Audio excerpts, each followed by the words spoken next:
আমি নিজে ইবাদত করে বিচারের মাঠে টিকতে পারবো এটা আমার মনে বলে না।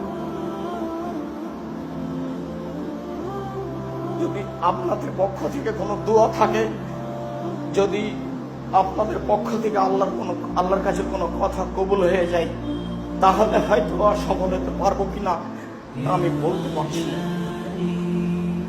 জাতির সামনে আমি ধর্মের নামে কোনোদিন ফাঁকি দিইনি, তবে জাতি যতটুকু মূল্যায়ন করেছে, আমার না চাইতে টাকা দিয়েছে, সেই টাকার জবাব যদি আমাকে বিচারের মাঠে দিতে হয় তাহলে কি হবে তা আমি বলতে পারছি না।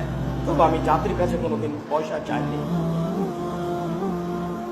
জাতিকে বলেছি জামিয়া সালাফি আপনাদের জন্য থাকছে সম্পদ।